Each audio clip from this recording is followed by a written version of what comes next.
Well, good morning. Today we're going to start with definitions, beginning with literary criticism, literary theory, and literature. Normally, literary criticism is divided into three types or three categories: history of literary criticism, practical criticism, and theoretical criticism. What is required is that you have to have a copy of chapter one of the assigned book, which goes under the title Literary Criticism: An Introduction to Theory and Practice, which I suppose that you've already got. So let us start. By the way, we are not going to go through the book line by line, but we may jump or leap according to the requirements of what is quite necessary for us to get along with the topic. What is left is your own duty to cover. Let us start with page 6. What is literary criticism? Matthew Arnold, the problem with literary criticism is that you may get across or exposed to so many names that you have no idea whatsoever about them. One of those names is Matthew Arnold. He is a 19th century poet and a critic. So what we are going to deal with is the definition that has already been set by Matthew Arnold in an essay which is entitled The Function of Literary Criticism at the Present Time. It was incorporated in a book by Matthew Arnold under the title Essays in Criticism. So the author, in trying to answer the question, what is literary criticism, has quoted Matthew Arnold. So let us read and follow up. Matthew Arnold, a 19th century literary critic, describes literary criticism as disinterested endeavor. By being disinterested means it's quite objective and with no biases. Endeavor to learn and propagate the best that is known and thought in the world. He goes on to elaborate as to what is implicit or what is latent or what is in this definition. Implicit in this definition is that literary criticism is a disciplined activity. By being disciplined, he means that it should be very much objective and it's not open to everyone because there is a type of criticism by um, by being called or labeled as anything goes criticism. Such kind of criticism does not have a room here. A disciplined activity that attempts describe, study, analyze, justify, interpret, and evaluate a work of art. All these activities are incorporated in the activity of literary criticism. In other words, literary criticism covers description, studying, analysis, justification, interpretation, and finally evaluation of work of art. By necessity, Arnold would argue this discipline attempts to formulate aesthetic and methodological principles. So, literary criticism has got two bases, one of which is aesthetic, and aesthetics is the science that studies beauty and methodological principles. That is to say, it should be guided by certain methodologies on which the critic can evaluate a text. He goes on, anyone who attempts to evaluate text in this fashion is a literary critic, a term derived from two Greek words, krino, meaning a judge, and krites, meaning judge or jury person.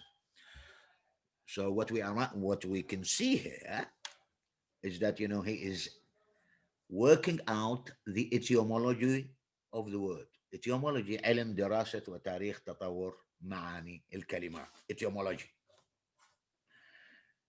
Judge or jury, a literary critic or a criticos is therefore a judge of literature.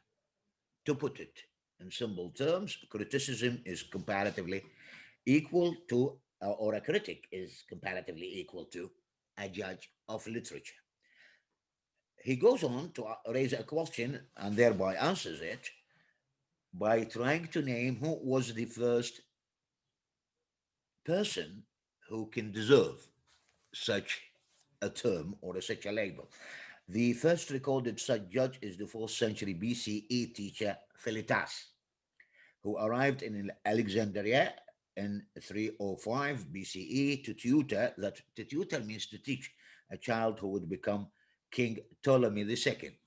I suppose that you have already come across a person by the name of Ptolemy, because there is Ptolemaic theory of astronomy when you studied or when you studied the 16th century poetry. When judging literature, Philetas was actively engaged in the disciplined activities of literary criticism. We go on. When we consider its function and its relationship to text, literary criticism is not usually considered a discipline in and of itself, for it must be related to something else. That is to say, criticism can never be independent unless there is a work of art to work on. And this gets clearer. Without the work of art, the activity of criticism cannot exist. In other words, priority is given to literature first, and literary criticism as a disciplined activity comes next. Significantly, we could not analyze a text without having, at the very beginning, certain questions at the back of our mind. And these questions are going to be tabulated as as follows. Look at this. When analyzing a text, literary critics ask basic questions, such as these about the philosophical, psychological, functional, descriptive nature of the text itself. Unfortunately, we don't have any philosophical background because there is no course in our study called Introduction to Philosophy, and philosophy is comparatively missing. Psychological, although in studying novels, plays, and poems, you are dealing with so many aesthetic aspects, whether it is in the form of a character, man or a woman, but we don't have, again, a study, or we don't have a background in psychology. That's why you can recognize that to be a critic is not an easy task. It is multi-layered task. It draws on so many disciplines, beginning with philosophy, psychology, functionality, linguistics, and so on and so forth. Let us look at those questions. And the answer to each one of these takes a lot of time. And if it is to be covered, it might take more than 6 months to cover each single question. But we are going to go through them as it is required in the text. Does a text have only one correct meaning? Is is a text always didactic? By to be didactic means to carry a moral lesson. That is to say, does literature give moral lessons, or is there any moral aspect in a text you read? That is, he is going to explain it. Must a reader learn something from every text? Can a text be read only for enjoyment? Does a text affect each reader in the same way? And this is very much closely related to what is critically called response of readers. What is your own response when you finished reading a novel? What is your own personal response when you finish reading a play? And it goes on. Along with these questions, there are some other questions. This is on page 7. How is a text influenced by the culture of the author and the culture in which it is written? That is to say, how far influential culture is supposed to be or is supposed to exercise on the author. How could we understand a text in the framework of a different culture? And you can recognize this by having a very example. If you read Othello here in Iraq, your response to it will be different if the play is read in South Africa, for example, and hence the significance of culture. Again, what part or function does gender play in the writing or reading of the text? In other words, a woman reading a text will be radically different from a man reading the same text. And this has got something to do with what is called feminist criticism. And gender is not only used in grammar, as I suppose, but you have come across it, but also gender, this is a cultural concept. What makes a woman into a woman? How far influential culture is on response of women? Does a woman read in the same way that a man reads? And so on and so forth. How does our personal feelings affect our interpretation of a text? That is to say, your response as a student will be different from someone else's response um, in terms of your own personal background. If you are well read in a drama or in the novel, definitely you are going to respond to a text in a different way from someone who has never read a book across his own life. And finally, can a text become a catalyst to change in a given culture? A catalyst is virtually a chemical term, which means in Arabic, just to help you, العامل الفلزي هو الذي يساعد في التفاعلات ويخرج من التفاعل دون أن يلحق به أي أثر يذكر. So, can a text be a catalyst for change? This is the social aspect or the social functions of literature. And you know, this chemical term, which figures here, is first used by T.S. Eliot in an essay, a very famous essay, under the title Tradition and the Individual Talent, التراث والموهبة الفردية. So now we have covered two basic points. One, what is literary criticism? Second, what are the basic questions that the critics often ask when dealing with a literary text? And you can recognize they are of a wide range. Almost to the middle of page 7, we are going to have a division or classification rather of literary criticism. Let's read. Traditionally, literary critics involve themselves in either theoretical or practical criticism. That's to say, as I started, criticism can be divided in two types, one theoretical and the other practical. Practical criticism is a type of criticism that dates back in its actual origin to a critic by the name of I.A. Richards, who published a book under the title Practical Criticism in 1929. And he has got another book which is purely theoretical, Principles of Literary Criticism, which was published in 1924. If there is a time, I might speak to you about I.A. Richards, who he is, and what books he has written, and how far he is influential as far as another school of criticism, which goes under the name or the label of American New Criticism. So at least let us limit ourselves to two types of criticism as they are tabulated. Yeah, practical criticism and theoretical criticism.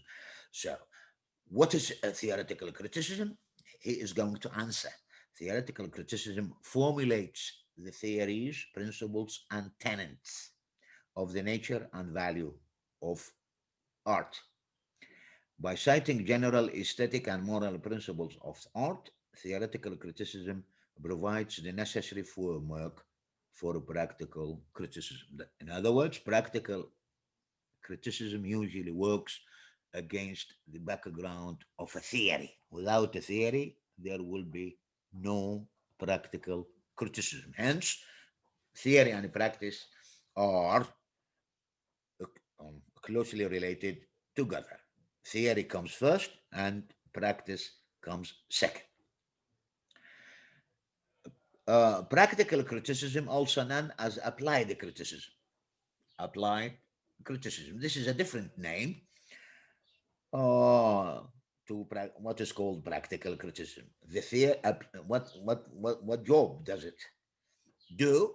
It applies the theories and tenets of theoretical criticism. Tenets means principles or premises, and what you are required to do is that this is a piece of advice for you. Whenever you read, try to keep a dictionary beside you. And when you come across a word that you have no, you haven't an idea of what it means, try to look it up. To look it up in your own dictionary. Never try to rely on your own memory because memories have gaps. للذاكرة في الذاكرة فجوات. So,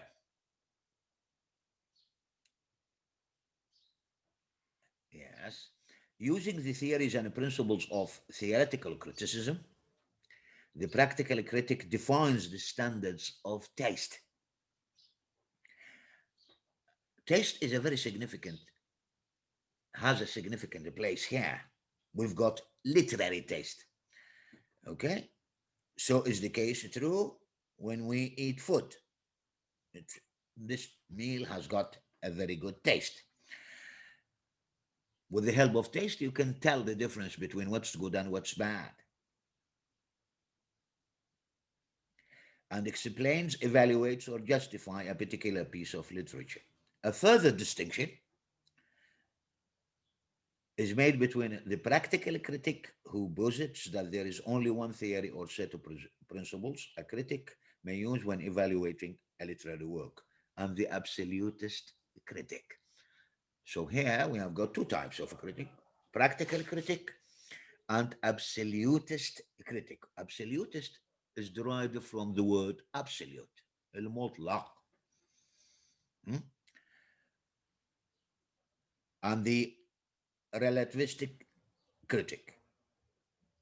This is a different type of a critic, one who uses various and even contradictory theories in critiquing a text. That's to say, in studying, analyzing, and evaluating a work, a literary work, the critic may draw upon. وdraw upon means to borrow from. يعني في العربية يمتاح من، والامتياح هو أخذ الماء من البئر.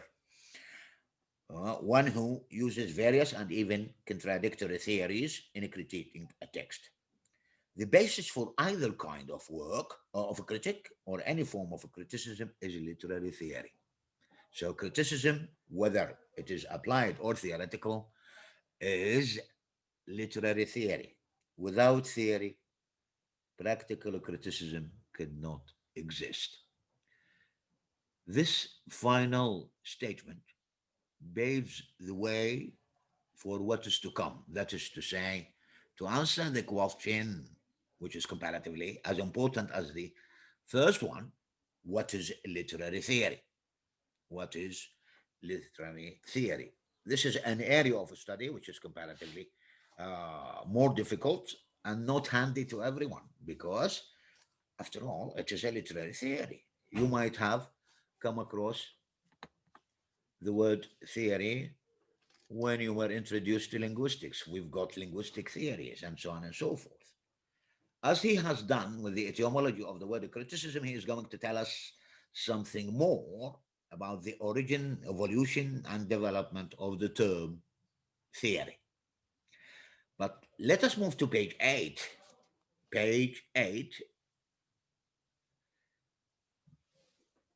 what we tend to forget during the reading of O'Connor, the example he is citing is a short story by a famous short story writer, O'Connor.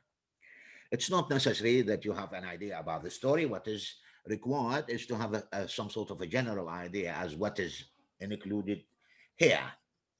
What we tend to forget during the reading of any short story or any other text is that we have already read other literary works. What he means here is that when you start reading a literary work or a piece of a drama or whatever, this doesn't mean that you are going to start from scratch, يعني من الصفر. But you have already read some earlier works which stand as a background for you against which you are going to measure, evaluate, and describe what you are reading. And this is what is usually called intertextuality. By the way, intertextuality is a critical term which means in English the meaning of a text cannot be determined solely or alone by the text itself, because there are quite often certain allusions يعني الإحالات to some other literary works. And this term is coined by a Bulgarian critic by the name of Julia Kristeva. I don't have the time, nor the interest, to elaborate upon the term and textuality. It's quite necessary to follow up the evolution of the term, how it has migrated. ليس فقط البشر هم من يهاجرون، وإنما هنا يعني النظريات أيضا تهاجر. And this has been studied very carefully by Edward Said in his essay Traveling Theory, النظرية المرتحلة. This is a very brief general information that I'm giving you while we are going through these handy pages. Intertextuality is a term that is also used in Arabic culture. It has been translated into what is called التناص. Intertextuality يعني بالعربية التناص. تناصص هذا النص مع نص آخر. He is going to elaborate. Follow him. Our response to any text or the principles of practical criticism we apply to it is largely a conditioned or socially constructed one. That is how we arrived at meaning in fiction is in part determined by our experiences. To understand a novel, sometimes is highly essential to relate to some characters in it. Your relation to this character is determined by your individual experience, and experiences differ from one person to another. That is to say, I'm going to give you an example. As an Iraqi reader reading Mrs. Dalloway by Virginia Woolf, you are going to relate to Mrs. Ramsey in a way different from an African. And the exclusive factor that shapes and determines your response is your experience. How well read are you? If you are going to, I mean, if nobody could start from scratch, or nobody could start out of the blue, as they say. To sum it up, or to put it in a nutshell, as they say, إجمالا, let us read the lines. When we can clearly articulate our personal philosophical framework when reading a text and explain how this mindset directly influences our values and aesthetic judgments about the text, the assumption, we are well on our way to developing a coherent, unified literary theory. That's to say, by reading against the background of our personal experiences, infused with certain مطعمة, infused with certain philosophical framework, إطار الفلسفي. So how could, and this is the problem. How are you going to respond to a literary text without having uh, a philosophical background? And unfortunately, as I said, philosophy here is virtually missing. So to be clear, let us read the lines, which are supposed to be a definition or an explication, يعني شرح, an explication of what is meant by literary theory. The assumptions, conscious or otherwise, that undergird means underline, underscore, our understanding and interpretation of language. You can recognize that these lines are actually very explosive. هذه الأسطر انفجارية. It requires a lot of work and it takes a lot of time to explain them. And as I said some time earlier, that this language of literary criticism is right away different from the types of language that you are exposed to, whether in linguistics, in the novel, or in the drama. This is what is called in linguistics meta language, اللغة الشارحة, meta language. The ways we construct meaning and our understanding of art, culture, and aesthetics and ideology. Again, since we have no background in philosophy, so is the case true. We have no background in aesthetics. And aesthetics is the science that studies beauty, what makes the beautiful beautiful. This is one of the basic questions that aesthetics is supposed to answer. And again, we have no background. And this is the problem. And ideology, this is a very important term which has developed across the years. Where the literary criticism involves our analysis of a text, literary theory concerns itself with our understanding of the ideas, concepts, intellectual assumptions upon which rest our actual literary critique. Going back to literary criticism and its etymology, and we said that it is equal or adequate to what is called criticos.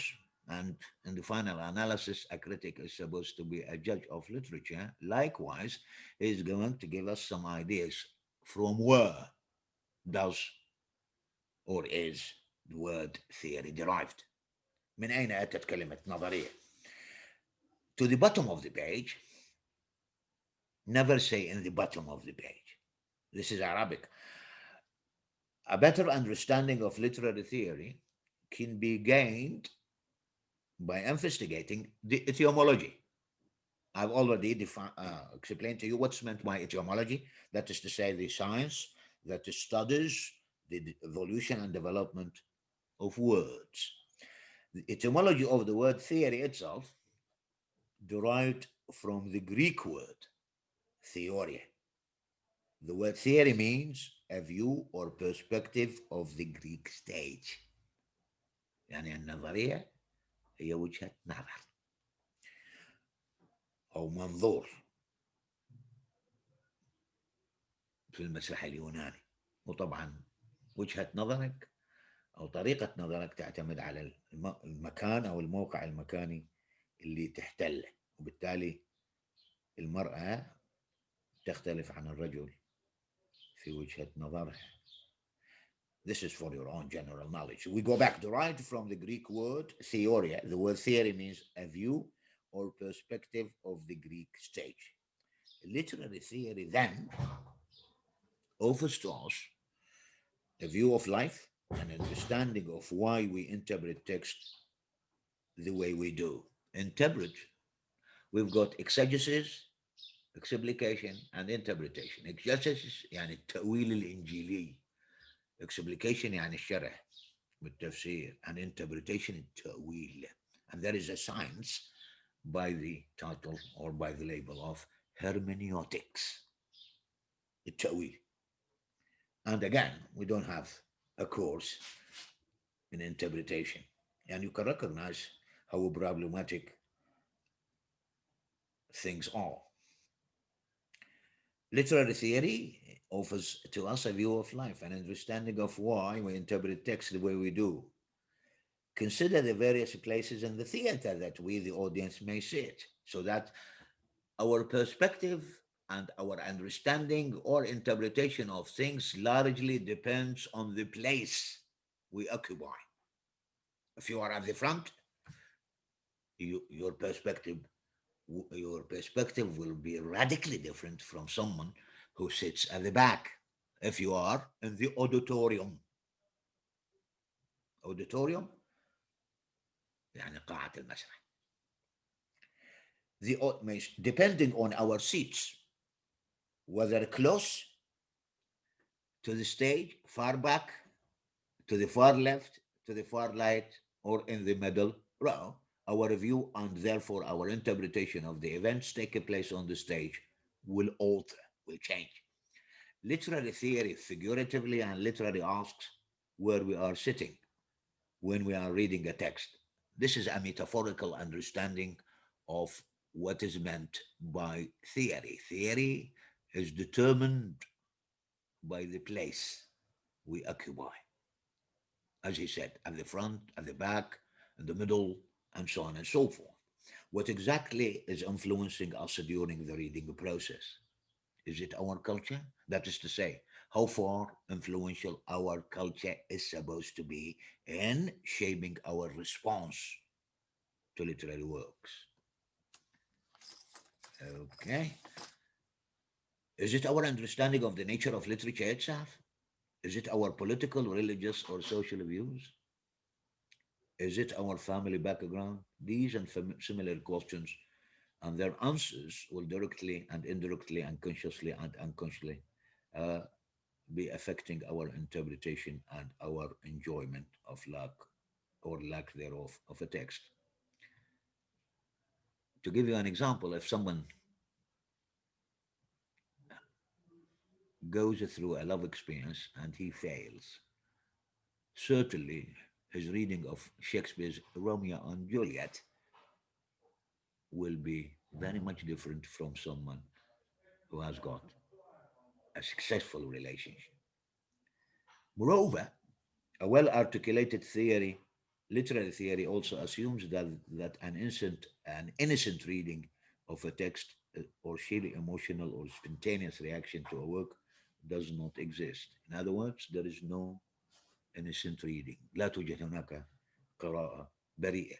Because when we read, we are influenced by so many factors, ranging from our culture to our personal experiences.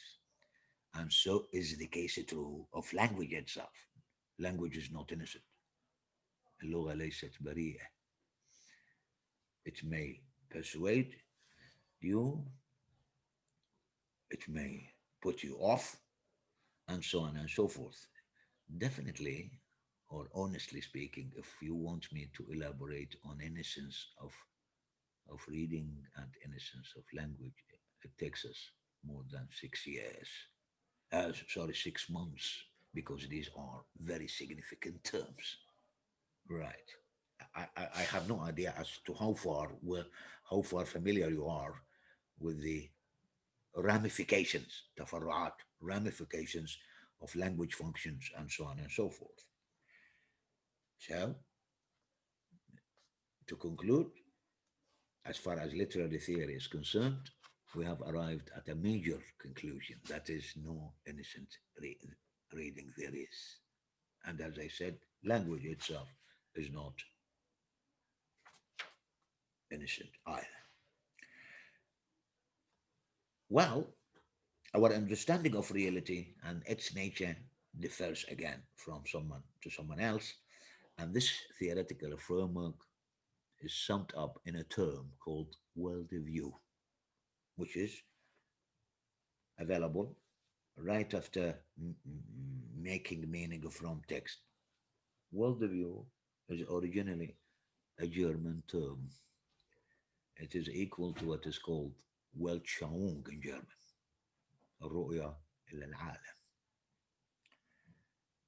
And your worldview as an Iraqi living in this part of the world again, will be very much different from someone else's living in some other part of the world. And the world, the term worldview is originally used in German sociology. German sociology, and it develops and it's set in the circulation, and it is again transferred from sociology into literary criticism. To speak about worldview in detail takes a lot of time, and there is no room for me here to speak about it. And this is the problem again, I repeat, with literary criticism. You are exposed to so many names and so many terms. And that's why to understand a criticism requires a very solid background, a background that touches on so many fields, beginning with linguistics, literature, with, in its different genres, and economics, and so on and so forth. One of the most illustrative examples is the term worldview. And let us move on. Upon such a conceptual framework, literary theory, that is to say, literary theory is based on each individual's worldview. Whether that framework is well reasoned or simply a matter of habit or past teaching, readers respond to works of art via means across or through their worldview. That's to say, worldview determines a lot and it plays a leading role in shaping a reader's response to a literary work. And we are going to have some ideas about what is involved in the worldview,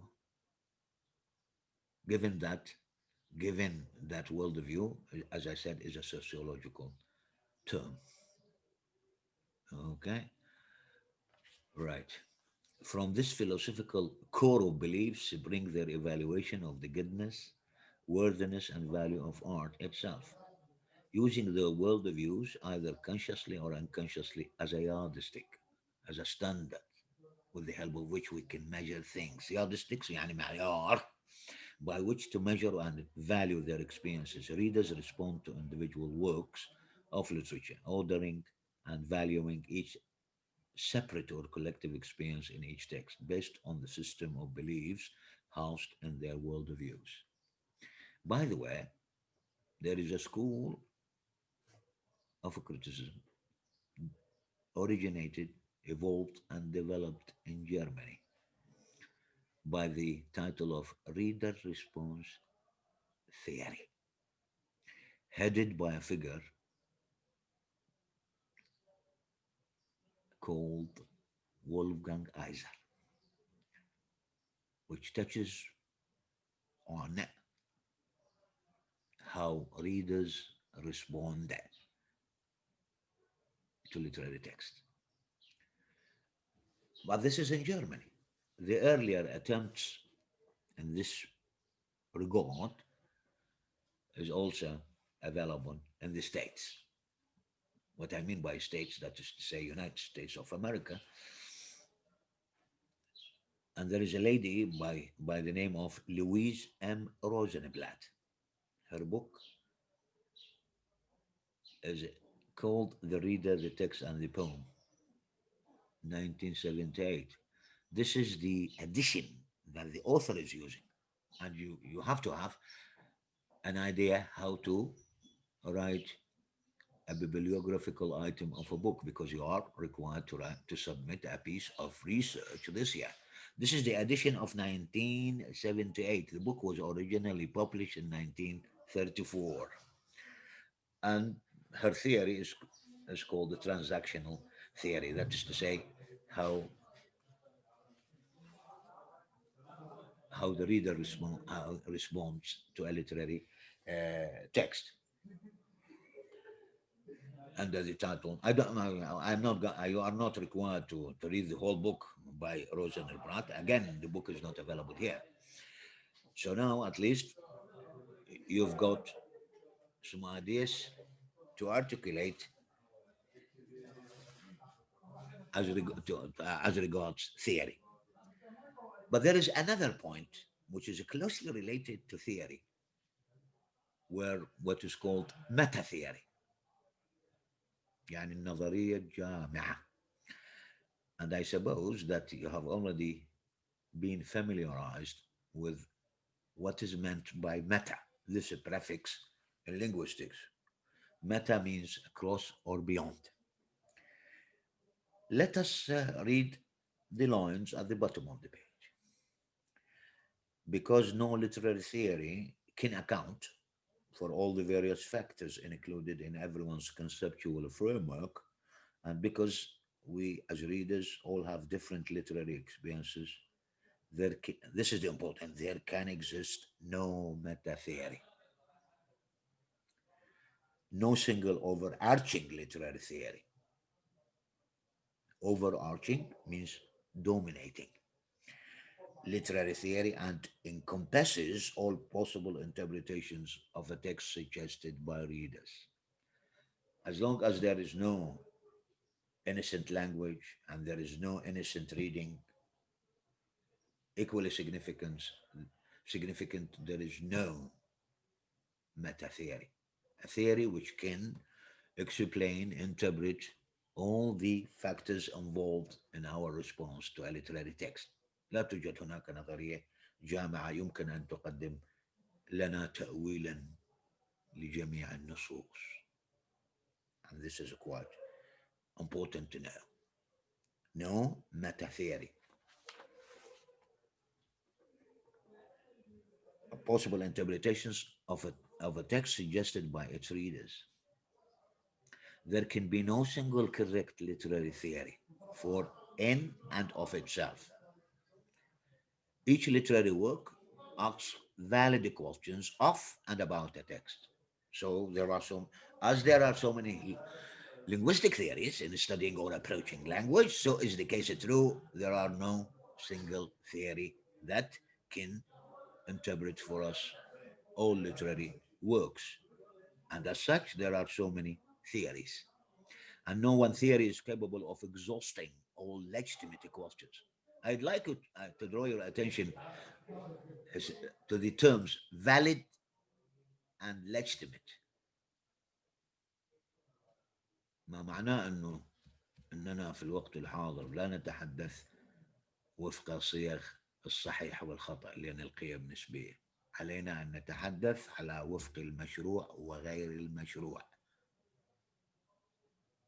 يعني إيمانا بنسبية القيم، relativity in values. In other words, what may be acceptable to you may not be acceptable to someone else, but you have no right to impose your values on others, and hence the significance of literary theory. Let us move on. On page 12, at the top, at almost at the top, we read, because the various schools of a criticism.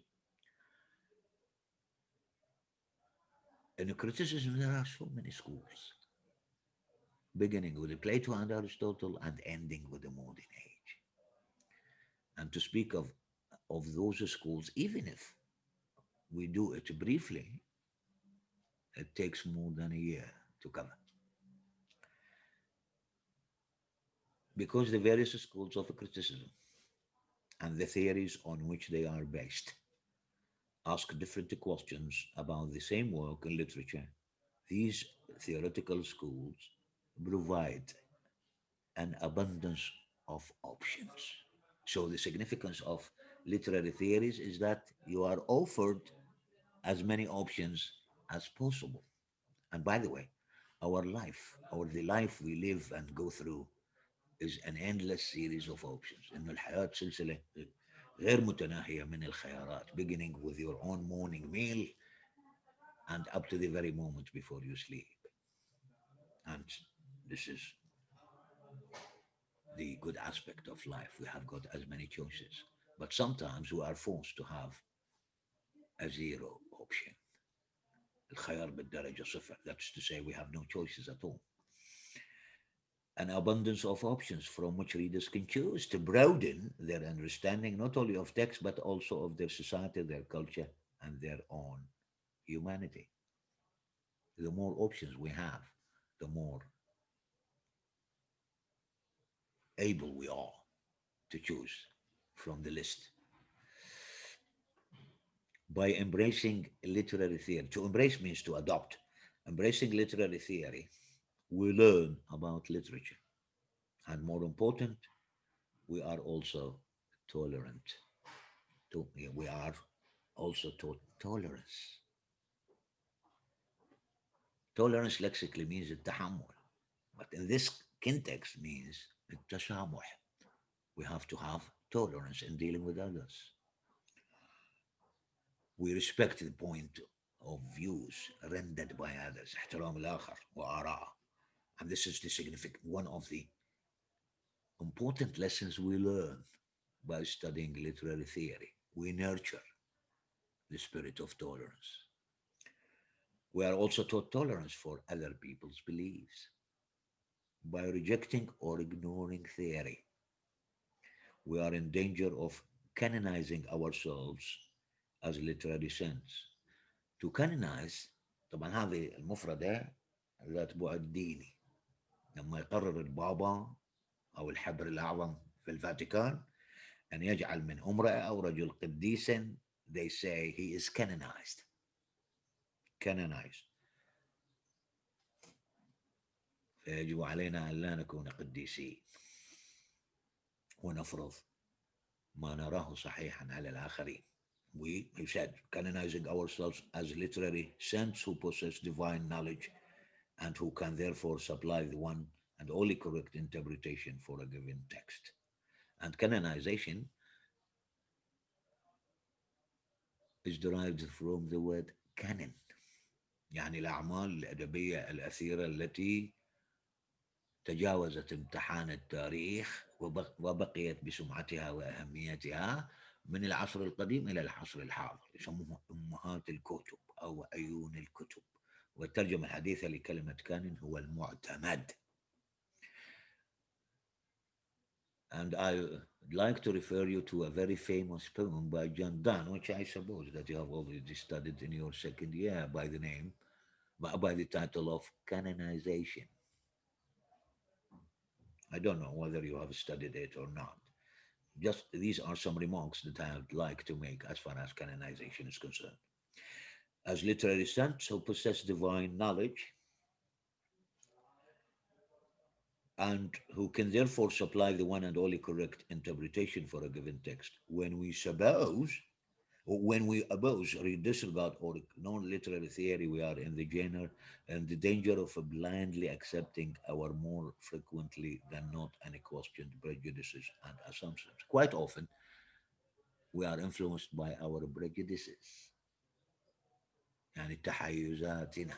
So we have to be objective and neutral in dealing with literary text.